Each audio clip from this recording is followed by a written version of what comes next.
Hello everybody, welcome to season 2 of the Gruppetto with me, Chris Pritchard, and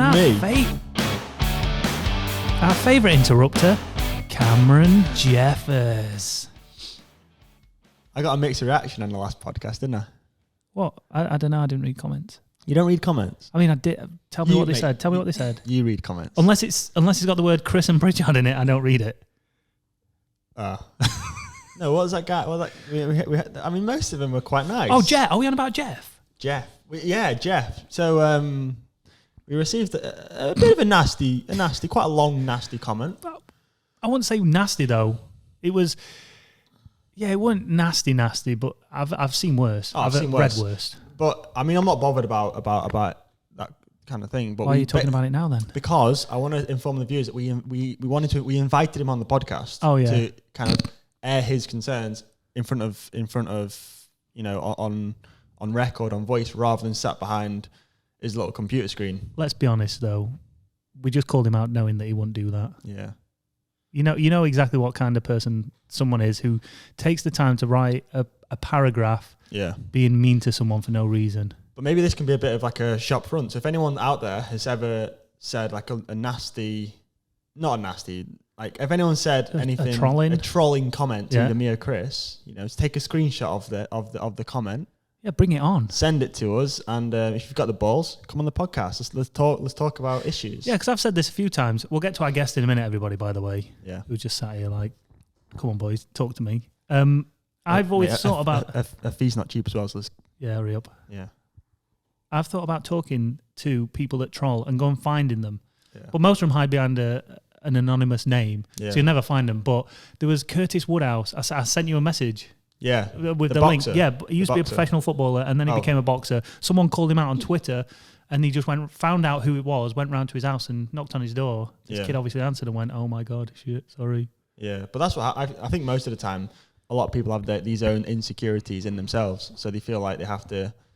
Yeah, exactly. Foreshadow that onto someone else, and because the chances are, if you met that person, old Jeff, he'd be like, "Hi, Cam, I really like your videos." Yeah. It's weird, isn't it? Maybe they want a bit of attention or something. I reckon so. I don't know. Like you said, I've said my piece, and now I'm just going to go off. So, what's the point? If you're not bringing anything positive to the party, don't come to the party, mate. I'm all for constructive criticism, but it wasn't. There was nothing there. Yeah, there was nothing constructive. It's like, you're an arsehole. Bang. See you later. Mic drop, walk away. It did well, yeah. They try and drop the mic, but they end up doing that. Right, shall we get our first guest on? Our first and only guest today. Everybody, in fact, no, you introduce her. Everybody, this is... Wait. Welcome to our first ever guest on the Gruppetto Season 2 podcast, Monica Jew. Woo! I don't know if I've got a crowd cheering here, but we'll try it. I don't know what to call it. Introduce him. My girlfriend / story racing sensation. I don't know what to call her. YouTube sensation. No, like, how do I introduce you? Yeah, I think what he normally calls you, he probably can't call you on a podcast. Yeah. No. If you know what I'm saying. No. Oh, that worked well. God. 4 minutes in. Monica Jew. Welcome. Hi. You okay? Hello. Yeah, I'm good. You? How nervous on a scale of 1 to 10 are you about being on the podcast? Actually quite nervous. Yeah. Actually quite nervous. I don't know what I'm going to get asked. Not the only person to be nervous in our presence. I don't even think we've got anything to ask you yet, have we? Yeah. I know we should plan these podcasts a lot better than we actually do, but I like the off-the-cuff approach to a podcast where we just literally talk about anything. So we want to talk about your YouTubing career, your brand new YouTubing career, and we want to find out what you're up to next year. I think first off, we want a bit of an introduction. Who the bloody hell are you? Don't know, I just rocked up. Who invited you here? Tell us some interesting facts about Monica Jew. How old are you? I'm 22 now, which is weird to say because it was my birthday on Tuesday. Yeah. Happy birthday. Happy birthday. Thanks. What did he get you? We went to Wales. Oh, what did I get you? Should we get into that? Yeah.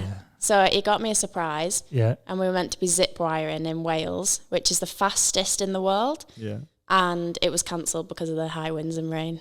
But we still went to Wales. What a shitter. Yeah. So we booked accommodation to stay over there because it's 2.5 hours. Yeah. And it got cancelled because of the rain. So we booked the accommodation anyway, so we might as well still go to Wales because surely there's going to be something else to do. Turns out there's nothing. Oh, I bet there was plenty to do. What? We ended up going to. Sorry. We ended up going to the cinema. Wow. On her birthday. And seeing. Yeah. Jumanji. Yeah. It's pretty good, that, isn't it? Have you watched the second one? I watched the original. Yeah. Back in day when you were about 4. Yeah, no, I've seen the original. It was a long time ago. Not when it came out, though, 95, obviously. something like that. Yeah. And then over Christmas, we put on the new one with Kevin Hart and The Rock. Yeah. I was pissing myself. Really? Hilarious. Yeah, no, we did say that. We said it was good because they were in it. Yeah. But we did rate it a 6. Oh, right. But only because we watched the first one and I loved Robin Williams in it. Yeah, legend. Yeah, and it just wasn't the same. No. It's always anyway. good, though. It's always risky when a film does a sequel, isn't it? Like, it's always risky because this first time, when the first Jumanji came out... I mean, it's not a sequel, is it? What is it? It's like a reboot. Why, what's a sequel? Isn't it a sequel when there's another one? Yeah. Oh, I think. Is it a sequel? You're making me doubt myself now. No, I think I've just shot myself in the foot.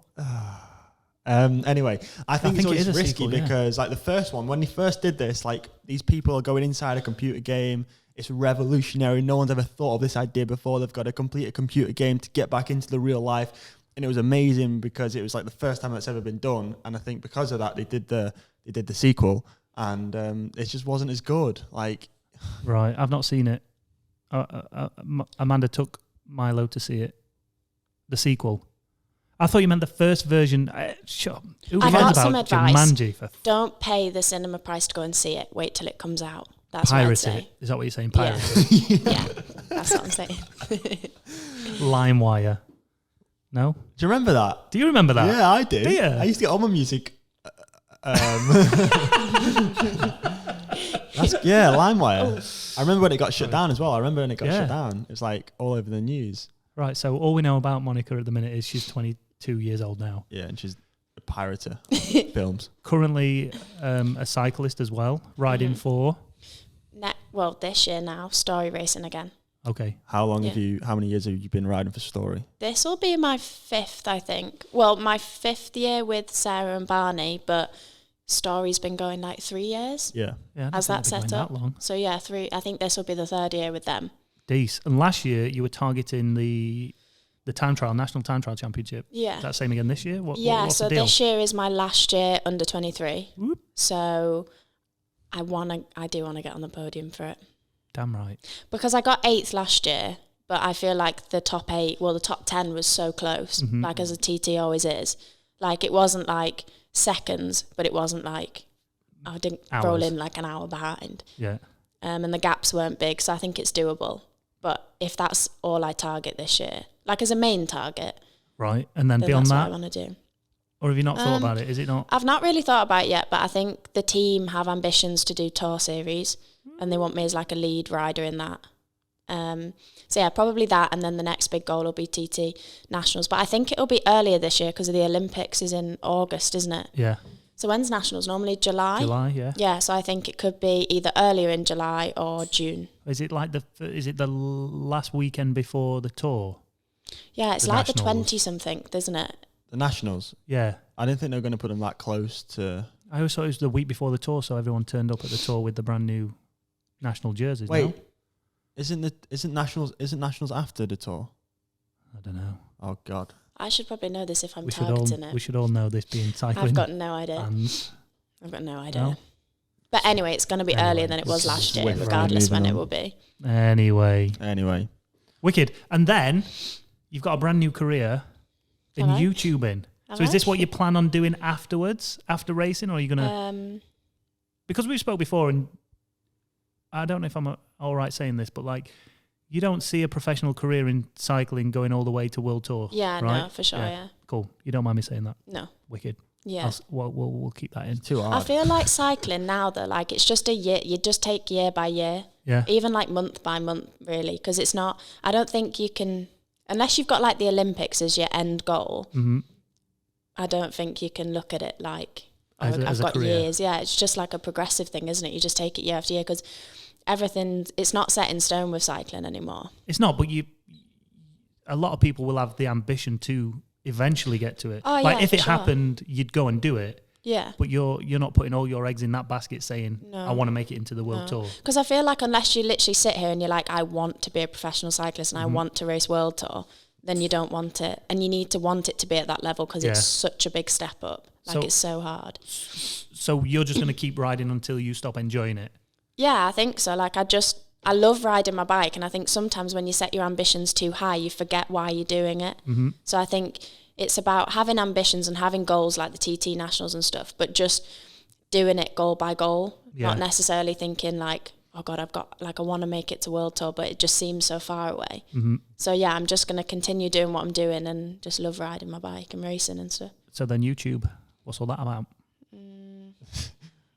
What is all that about? I want to give you my secrets. I'm absolutely bitter about this. Yeah, it sounds like you're steering into Chris's lane here. So not only did I become one of the originators, I'm taking credit for this. I was one of the originators when it came to cycling vlogs. You actually were back in 2009? Yeah. But I can't take full credit for that because I got that from somebody else. But I started my vlogs back in 2009. Was it like was it 2009? Pre-commie games? Yeah, my plan was to. I remember that. Yeah, to do some commie games stuff. I used to admittedly used to be a little bit of a fan. What can I say? And now the tables have turned. No, I think with the YouTube thing, like you'd always said like you'd like to do it. You always you watch all these YouTubers, don't you? And you always like being in my videos. So I was like, why don't you do it yourself? Like there's a couple of kind of female cycling YouTubers at the minute, but there's no one kind of doing it that consistently or regularly. So I was like, there's clearly a space in the market, so to speak, for a girl to do it. And yeah, would you have done it if Cameron wasn't your boyfriend? I think you do, because people nowadays watch more YouTube than you do TV. Mm-hmm. So we're definitely aware that you've got a life. Like there can be a lifestyle from it, but I think I've definitely had like an in. Oh yeah, it helps. Yeah, like because I don't feel like I'd have gone out. Carry on. I didn't even hear that. Good. You didn't. It wasn't anything offensive against you. It is being mean to me actually. Cheered up. Yeah, it's definitely easier when somebody's telling you like, or you kind of watching. Like we've not really discussed it. You don't really like tell me how to do it, but I've watched. Like you'll ask me, do it, so you just pick it up, and it isn't hard, is it really? And even with the editing, like you'll ask me how can I quickly cut these clips together? So I'll show like the shortcuts on the keyboard. Yeah, it doesn't take long to pick up. Does it? The main reason I'd say I started doing it wasn't for like the filming side of things or doing YouTube. It was to do for the money. Always for the money. Definitely not for the money. But I wanted to do something in my spare time because obviously you're riding in the morning, and at the time when I started, I didn't have anything to do in the afternoons, and I was like feeling like you're just wasting your days. You're just training and then doing nothing, and you live in the lifestyle of like a professional, but it kind of got a bit pressured because then it'd come to races and be like, well, I should be on it and stuff because all I've done is cycle. Yeah. And I didn't like having downtime. So the reason I started it was mainly because the editing side of things, it's such a distraction and it's just something new. Mm-hmm. So yeah, I just started it for that. But I've got a question. So if obviously like you should never have a goal of making YouTube your job, but if YouTube was your job and you started earning money from it, would you quit your job now to just do YouTube, or do you enjoy doing your job and you'd kind of want to keep doing that job as well as YouTube? I think the only way that I'd quit a job to fully do YouTube was if you were like properly comfortable. Yeah, because you've got that safety net, haven't you, of working hours every month. I think at the beginning with YouTube, you do have to find your feet with it. Yeah. And it does take a while until you're like, right, I can just drop everything and just do this, because it is it's an easy thing to do, but it's a hard thing to make a living from. Mm-hmm. So Facts. I do think at the beginning it's healthy to have like another job. And then if I was like, right, I'm really secure now doing that, then obviously you choose to do that, you know? Yeah. Because I mean, your job's like, it's not like the most taxing. Obviously, every job's hard. No, I'm being very careful how I say this, but you're not like, it's a nice job, isn't it? Like you get to speak to people, and for those that don't know, Mon works in a cafe. She's a barista. Oh, is that where the latte art comes from then? Yeah. That's how she knows all about. Oh, I thought it was just something she played around with. I definitely when she was don't touching know yours. much about latte. No, she's a right coffee machine. Coffee snob. She's a right little coffee snob now. Oh, really? I was making coffee the other day with my coffee machine at home, and she's like, that textured milk is not very good. I was only joking. She's like, that's not got a good gloss to it. I was like, the fuck you on about? Leave me alone. It tastes the same. Coffee shiny snobs. milk is good milk. That's the one. Shiny Are you one of shiny those coffee snobs that refuses to put anything else in the coffee though? Like you go to places. Oh no. And they're like, no, you can't put milk in this. This is the finest bean that's been. Oh no, I'm very much not a coffee snob. I'm not a coffee snob. Like, I'm not even a massive coffee drinker. No. Like, when I make coffee at home, it's very weak. Like, it's not... coffee snobs would be like, that's not coffee. Let's get this reaction. Are you ready, Cam? For those of you listening and not watching, I will explain this reaction. If I say the word instant coffee, what happens? Oh, I quite like instant coffee. Okay. All right, so she's not a coffee snob. Yeah, I'm not a coffee snob. That's why I drink at home. Okay. What's the difference between a flat white and a cappuccino? Oh, no. Oh, a flat white is steamed milk and a cappuccino is a bit frothier. Bosh. There you go. But there's less milk in a... There's less milk in a cappuccino because it's more because it's froth. There's more air in it. There's more air in it. See, wow. Interesting. There we go, everybody. Thanks for listening to Coffee Watch with Cameron Jeffers, Monica Dew, the barista. She's not barista, is she? Barista. A barista. They're the people who wear the white... Yeah, with the wigs and things. Yeah. Cam, I feel like we should talk more about Mom, but today's the day that the Tour de Yorkshire route gets announced. Yeah. Now, by the time this comes out, the route will be announced. Well, so shall we make some routes up? Yeah. Lancashire to... That's not even in Yorkshire. Oh my God. Wow. You just lost us 5 listeners. Have you ever been to the launch? Tour of Yorkshire launch? Yeah, I have, for the past 3 years. Oh, nice. What's it like? You just sit in a room, basically. Brilliant. Yeah, I mean... Liberating. I actually stood at the back the third year I went. I didn't even have a seat. Yeah, you didn't get to sit. Wow. No, but it's good. It is interesting because if I get his name right, the French guy, Christian Prudhomme. Yeah. Is that his name? Yeah. It is, isn't it? The guy who does the Tour de France. Yeah. No idea you're on about. Christian Prudhomme. Prudhomme. Yeah, Prudhomme. Yeah, Chris has no idea. Prudhomme. Prudhomme. All right. Yeah, he's French. He what, like. Wait a second, Monica. Sorry to interrupt you. Do you not know who he is? No. Are you even a cyclist? Come on. Cyclist. Wow. Okay. Anyway, for you who doesn't know who he is, he's the organizer of the Tour de France, is he not? Yeah, he is. Yeah, he's the man that sits out at the top of the red car and waves the flag. Yeah. He stands up all day. Yeah. And he got criticism because they're saying you should be sat in a car with a seatbelt. I remember seeing that article a few years ago. Someone say that? Yeah. Idiots. But to be fair, when you're driving around in the convoy, it's sketchy. It's carnage, isn't it? Yeah, it's mental. Anyway, sorry.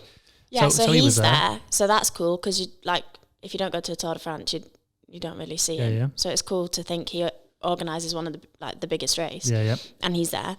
And then just the organisers for the Tour of Yorkshire then they announced the women's side of things and then the men's side of things. So I'm going to ask you this and I bet you haven't a clue. What's happening with the women's this year at Tour of Yorkshire? Because they extended it. They extended the men's, didn't they, to 4 days? Yeah, so I do believe, I'm probably wrong, that they're not extending the women's from last year. Which was 2 Which was days? 2 days, yeah. Right. So is the men's 3 or 4? 4. Is it 4 now? Yeah. So people are kicking off basically saying year after year, like if it was 2 last year, it should be 3 this year. But yeah. I think, don't quote me on it though, they're keeping it as 2. Oh, right. And how do you feel about all this disparity between the men's and the women's pro peloton? Is it just... Are you ready to open the can? Yeah, I think so, yeah. We've got a woman on, so what better place to do it? I don't feel like I've got a big can of... Like, it's not a big can to open. I don't have much of a... No, the topics are kind of... Oh, it's big cans. Yeah, I did. Yeah. No, I didn't. I said can. No, keeping it in topic. Not your personal opinion. I'm talking about the topic is a very big can, isn't it? There's lots of worms in this can that... They're hungry worms. But I think I can see both sides of the argument. From my point of view, before we get on to Monica's, the rich heritage that the men's has produced allows men to be paid highly because of the coverage it receives over... Because you forget, men's cycling's been going for since 700 AD, something like that. Yeah, no, the Romans, man. We haven't even talked about our world championship there, but we'll get on to that. Yeah. I thought he was being serious when he mentioned that Roman bike. Right, isn't he? He was taking the piss. Was he? Of course he was. Oh, right. I thought that's legit. No. The Romans invented bikes. I mean, leave us a comment down below if Romans invented bikes. I don't think they did. So back on topic with the women's. So like you said, I'm going to play devil's advocate here. No, like I haven't finished my point. Okay, carry on. No. Well, so you said... So there's this rich heritage of men's racing. So there's... as it's developed over years and years, the money's just increased and the size of the race has just increased. And the women's side has only come around from... What sub are you? Time. 22 minutes. It's fine. Do I have to edit this out now? Fuck. Tough. I'm not editing it. Women's cycling has kind of been, from the, what shall we say, 80s, just to be on the safe side? Yeah. Yeah? So they don't have the rich history of races been going on for years and years and years. So they are lagging behind in that respect. But in this day and age, we should be able to instantly go, women get the same races as the men. Bang, period. That's it. Whether they've got the rich history or not, we should just leave that book where it is and say, let's give women every World Tour race that the men have, let's give it to the women. Yeah. I guess it's the coverage, isn't it? And the money in it. Initially, that's quite easy to say because you think, oh yeah, the roads are closed anyway. The banners are set up. Let's host a women's race. But then you think it costs a lot of money to close a road, to close multiple roads. You got to close those roads for another 5 or 6 hours. You know, it's another big cost. And if that revenue's not coming in, then from a business perspective, it's not financially viable to do it. I think that's the biggest issue. I think the exact same as that. Like, I always think if it's there and it's all set up and the finish is there and the police are out and whatnot, then have a women's race. But I understand that, it costs money. Mm-hmm. And like, I do get that side of things. But then equally, why do the men still get more? Why isn't it the men get 2? So if the women have 2 days of Tour of Yorkshire, why don't the men have 2 days of Tour of Yorkshire before we get enough money to put everyone, men and women's, on 3 days? Why does the money come into it though? The money only comes into it through sponsors because they get exposure through whatever means, mainly Eurosport, ITV, whatever.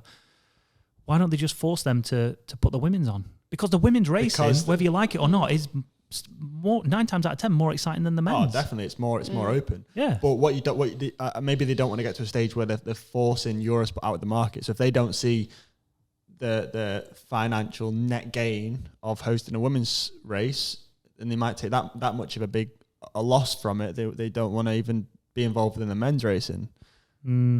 Yeah. Like I get it from both sides of the spectrum. Like I believe in equality and it all should be the same because the women train as hard as the men and you know the racing's as hard as the men's racing. But at the end of the day, it comes down to a business. And if as many people aren't watching the men's as many people aren't watching the women's as they are the men's, then naturally there's not going to be as much money involved in it. But then you look at it from another perspective and think, well, how did a women gain that popularity and gain that exposure if they're not even able to have the races broadcasted? Like where's the sponsorship going to come from? Well, I guess you need people in that the world to go and get those sponsorships, I guess. Yeah, maybe they try and take that initial loss of like thinking, right, we're going to host a 1 week long tour stage race and it's going to be all over ITV and all over Eurosport, and you know we're going to make a big loss from it with the hope that it's going to show sponsors that there's more to cycling than just the men's race. Yeah, you need them. Next year we're going to make some money from it. You need them people to take the risk and be the innovators. Exactly, yeah. That's what they need. I think it will come. Yeah. I think it's way better than it ever has been. Like especially with the use of social media and how kind of easy it is now to stream races and to do all that. Like we saw from the Nationals last year, they managed to broadcast. I mean, the service wasn't great the whole race because you're out in the middle of nowhere in Norfolk, but they managed to broadcast that whole race live stream from a 4G dongle basically. So they didn't need the satellite airplane with the helicopters relaying the feedback to the airplanes. Yeah, like they didn't need all of that because they just did it off 4G. So I think with the advancements of technology and social media and all that kind of stuff, then it's only going to get better, isn't it? Exactly. And I think they need to accept it. Like if you just need to be honest, if it's not going to happen because of the money or whatever. They literally just need to say that, not, oh, the helicopter broke so we couldn't broadcast the women's on ITV. It's like, did it or did it? Like, obviously I'm not saying it did or it didn't, but I'm saying if it didn't, just say it. Just say it. Yeah. It needs to be, I think if anything's going to move forward, people need to be honest and just speak the truth about things, because that's where it's all going to start to evolve, isn't it? Well, I think we've well and truly bloody cleared that up. Don't you think? We've solved women's cycling. We have, wow, single-handedly solved women's cycling here on the UCI, group. My fee's not that high. If you want me to help, Bosh. CameronJeffers@hotmail.co.uk. Oh, stop. Yeah, do it, UCI. Right. Anyway, Cam, or Monica, whichever one wants to take the lead on this one. Have we got any cycling news today, apart from the Tour of Yorkshire? Because that wasn't even news, was it? Because we didn't even give people any information about it. Well, we just said it's happening. There is no information. I think that the press release is this afternoon, and we're currently filming this at 11:42. So sorry. I'm sure. Sorry, not sorry. Yeah. We've got a story here. George Prydler. Who? George Prydler. Never heard of him. The Groupama FDJ rider that was involved in the Operation Adoles scandal. Oh, yeah. He says that he became involved in blood doping out of pure curiosity. Shut up, knobhead. Yeah. Suck a massive dung. That's all I've got to Dickhead. Say. Dickhead, indeed. He admits to blood doping but denies ever taking any performance-enhancing substances. Wait, isn't that the same thing? Pretty much, isn't it? I guess he spun his blood up and then he obviously infused it. Right? He's obviously been at altitude, hasn't he? And taken his blood out with the increased amount of red blood cells. Obviously it is cheating, so let's not open that can of worms, but do you think he sees that as not as bad as taking performance enhancing drugs? Because technically, naturally, he built those red blood cells. Yeah. He just put them in the bank, the blood bank. Yeah. But the hypothetical bank to I withdraw them later. I think that's a big thing, actually. I think a lot of pros, especially like in the Lance Armstrong era, they didn't see themselves as kind of doping almost. It was more of an operation of like training at altitude and looking after that blood for when it's needed on a rainy day in the third week of the Tour de France, and they just infuse it back in. They're not exactly taking performance enhancing. Well, it's their own, isn't it? They're not taking synthetic drugs, are they, to improve their blood count or whatever? I mean, the implications of that, of what could go wrong. Oh, you could die. Look at Ricardo Rico. Yeah. Idiot. Yeah. But if they did that on the tour, the ASL, I'm not going to put a name to it, but the organisers said, listen, right, what we'll do is, what? I like these hypotheticals. You're going to say they're going to have a controlled... Exactly. What do you think we'd see? No. Do you think we'd see a reduction in performance-enhancing drugs, though? No, because those people would still take the drugs. They're still trying to get that advantage, aren't they? All right, okay, this then. The ASO, sorry, not the ASO, just any organiser of a race. You're going to get sued here, Chris. Decide to do that and open it up and say, listen, we'll take your blood from this and we'll make sure that it's refrigerated in the right way and you can have it back whenever you want. And our doctors will administer that to ensure that it is the safest possible practice. But if you get caught taking PEDs, we chop your knob off. Or kill them. What do you think? Like, give them such a serious, not jail time, because people would still run the risk. But you've got to give them something that they would castrate them. Yeah. Right, that's it. Boom. Knob off. Bang. No more testosterone for you. Anywhere. Ever. No. Or just straight up ban them for life. But even that is not enough. No. Jail time is not enough. Banning is not enough because it's worth the risk. Yeah. With the amount of money in cycling nowadays, it's worth taking the risk. So you need to give them something that will stop them in the tracks. But imagine that. No performance-enhancing drugs, but you get your own blood back injected into... I know it's stupid. Listen, I know it's stupid, but it's me, all right? I say some stupid stuff every now and again. So I've got a question on a bit more serious note. What your opinions on Tour Down Under going ahead despite the forest fires in Australia. From an ethical point of view, just the fact that like loads is going down, but yet we're still going to race and celebrate cycling. Perhaps the money that's been invested into the race should be invested elsewhere in helping planes take water to the definitely to the rain to the fires. And you were going to say rainforest then, weren't you? I don't know why I was going to say rainforest. They're going to take water to the rainforest. It's not really much use. The amount of money it's going to cost to get it from Australia to the rainforest and then just dump it where it's not needed. That's a bit stupid. But I guess if we stopped every time there was some catastrophe, the world would never get going, would it? Yeah. And you've got to acknowledge it. And I think it's been one of the biggest things that people have. Why are we talking about this on a cycling podcast? I don't know. That people have acknowledged it and accepted it and tried to help best they can. But you can't, unless there is a direct impact between the cyclists and their health and well-being and the fires actually affecting pollution. Fans. Yeah. I also think as well, if it was a huge disaster, like obviously it's a huge disaster, but if they didn't have enough money to have the race going on and they thought, actually, we could use this in a better way, surely they would say the race isn't going to go ahead. Yeah, but the argument is that they're not putting enough money into the rescuing and stuff. Are they not? Well, that's kind of the criticism that the Prime Minister's getting. All right. People on YouTube and Facebook have raised millions upon millions upon millions, haven't they, for it? Yeah. And I think as well, like if maybe the races will highlight that's the impact of the fires, you know? Exactly. Yeah, it could potentially do that. Anyway, Team Ineos announced Giro d'Italia and Tour de France leaders for 2020. Let me guess, I don't know these, but I'm going to say Carapaz for the Giro. Yep, correct. Thank you. And Egan for the Tour with potential of Froome if it's fit or Geraint. Yeah. It's basically just whatever. Yeah. The standard. Wow, that is not news. That would not make it on the Chris Pritchard Cycling News Show. Will Ineos have any competitors this year in the Grand Tours in the way of Jumbo-Visma? Yeah, I was going to say everybody thinks it's going to be Jumbo, don't they? They're the only team that's going to take them on. Isn't that right, Mon? Yeah. Okay. Yeah, I can't see any other team being that good.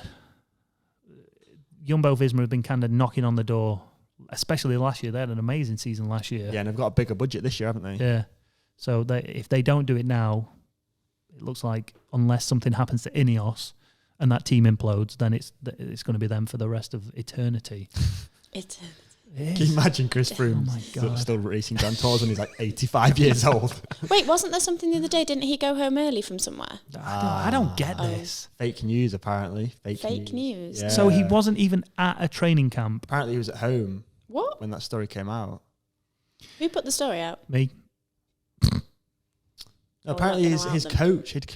I think they were just like... They just threw a bone out to people. They've got a group chat. They've got a group chat and they're like, let's just see what shit we can come up with. Yeah. Like, let's throw him a bone. And then I read somebody else's news and then I reported it as news. Yeah. But then I trolled Froome back because I exposed him on my cycling news show. For what? Well, did you see the picture that he put out on Instagram saying that he was at a training camp? Yeah. That was photoshopped. Was it? Yeah, it was actually Geraint Thomas's face. Just shows you two don't watch my cycling news show. Oh, that's a shame. That's a real shame. No, that was an elaborate little story I put out there and no one bit. Wait. I think they all understood that it was a piss take. Oh, right. Okay. I thought I'd fallen into the trap. No, it wasn't. No. Okay. Anyway. Any other news? Any other business? Oh, God, cycling's quiet this time of year. Yeah, that's why we don't talk about cycling. All right. Very quickly before we wrap up, I know we said like it's not going to be a cycling podcast, so we're going to talk about other stuff. But then someone made a good point that we are called the Gruppetto, which is a flipping cycling term. Well, should we get rid of that then? No. The reason the Gruppetto was invented, or I think someone actually gave us the name, was because in the Gruppetto, guys just talk shit at the back of the race, and it's where we are most likely going to be in a bike race. Exactly. I do like the name. I rate the name. Yeah. So for me, although it's called the Gruppetto, and yes, it's a cycling term. Yeah, we're not associating it just with cycling. Yeah. So if we want to talk about Crufts 2020, which is going to be banging, And we will definitely have... Shall we go? Yeah, I was going to say, can we shall all three of us go? Should we do a live podcast from Crufts? Yeah. Where is it? Is it Birmingham NEC? Yeah, normally, my God, just down the road. Let's go. Yeah. It's not just down the road though, is it? Well. How long does it take you to get there? Hour and a half. Yeah. Yeah, all right. Fair enough. Let's go. Closer than North Wales was. Are we done? I think so. All right then. Monica, have you got anything else to say? Good. I'm joking. No, I don't. I was done. All right. Not even going to plug your own YouTube channel, your Instagram, get more followers? Nope. No? Where can people find you? Come on. Where can people find you? I don't even Anyway, well done, everyone. I'm joking. I don't even know my Instagram name. What's my Instagram name? Monica X, do you? At Monica Hope X. No, I've changed it. All right. Go on, you plug your Instagram. You plug your YouTube whilst I find your Instagram. Plug your YouTube. How do you plug your YouTube? www.youtube.com/ It's just Monica Dew. For God's sake. Monica Dew, yeah. And your Instagram is Monica X Dew. Yeah. There you go. If you want to go and follow Mon. We didn't even cover Mon's thumbnails. Oh, we didn't need to do that. I think we did. No. I think we did. Can I just point out that I don't do the thumbnails? I'm not. What? Come on. Look, listen. Be very careful what we're all going to be saying here because I don't want to be seen as.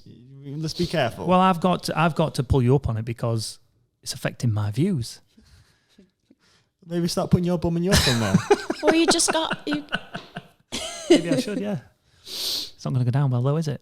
It wasn't just a bum though. It was a shot of her in a gym. It was a gym video. Yeah, I was going to say it wasn't. It wasn't like I just stood there. I'm not saying anything. I just wanted to talk about your thumbnails and how you go about designing them. You've made it all about this butt shot. Hello, Cameron. Yeah, thank you. No, I didn't. It's a video. What even? You were in the gym, cyclocross in gym. So there was half of the thumbnail was cyclocross and half of the thumbnail was her doing squats in the gym. I'm just jealous because you want to get more views. Do you want to sexualize that? Do you want to sexualize that? No. That's so why did you bring it up? I feel like we're arguing. Please don't argue. Why did you bring it up? Because you're sexualizing. No, I'm getting annoyed because I don't get as many views as. Well, why don't you come on a YouTube vid with me? Oh right. Oh, so I've got to go to a YouTuber that's only got 6,000 subs to get more views on my channel. 7. Yeah, also, there's something about that. Why don't I have that many subscribers but people view my videos? Because I can't say it on a podcast. Okay, we don't need to do that. It's not sexualising it, though. But good effort. Thanks. There we go. A little bit of positivity. Yeah, good effort. Thanks. No, honestly, as much as like I joke because I get annoyed that you have more views than me with less subs, you are doing a pretty good job. Thanks. Yeah, you are. Thanks. I don't really see it as views though. I do just see it as like I'm just doing it for fun. That money. Yeah. It's nice. It's nice to see that people view it, but I don't really look at views. That's good. No, you don't ever. That's one tip as a YouTuber. Don't ever look at I'm just views. grateful that anybody watches it because I'm literally just rambling on. Like we are now. Yeah. There we go. Season 2, episode 2 is over and done with. Huge thank you to Monica Dew for coming in and being our first guest. Woo, woo. Thanks, guys.